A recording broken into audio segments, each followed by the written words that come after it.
Hello, children.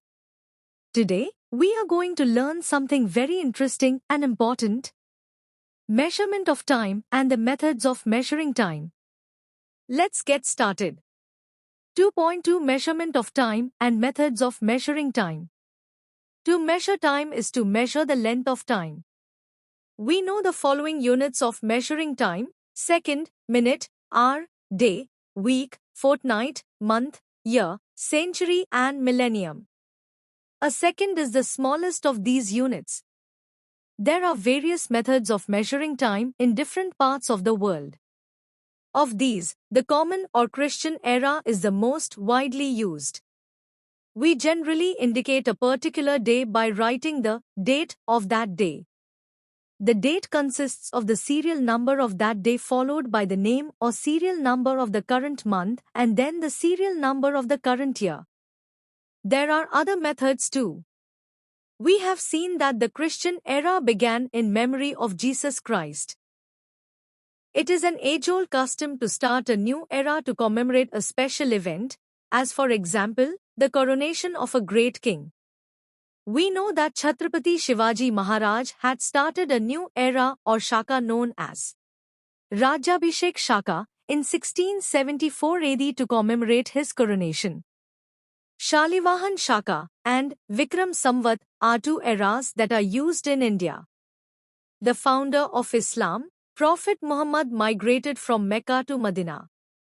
The Hijri era was started to commemorate this event. The Parsi community in India uses the Shahanshahi era.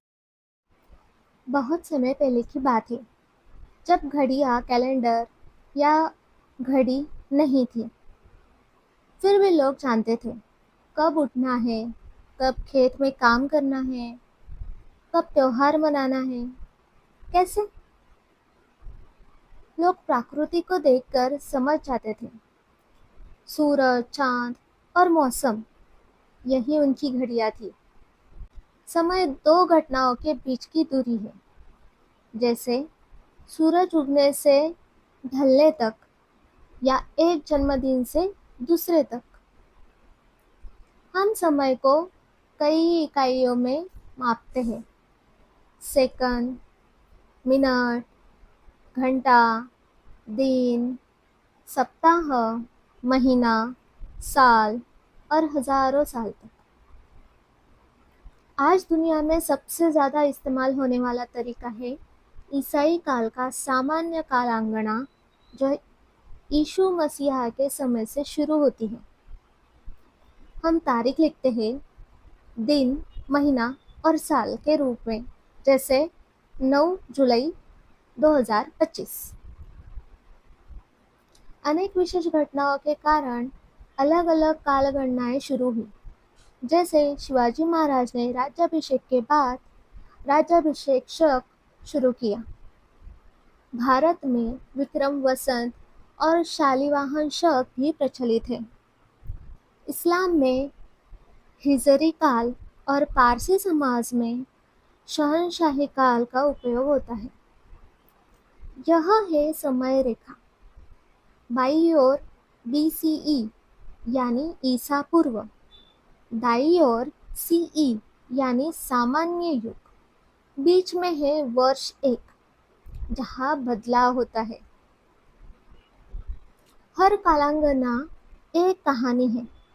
समय सिर्फ संख्या नहीं, बल्कि इतिहास, संस्कृति और परंपरा की याद है। समय कभी नहीं रुकता, यह लगातार आगे बढ़ता है, लेकिन साथ ही हमें हमारे अतीत की याद दिलाता है।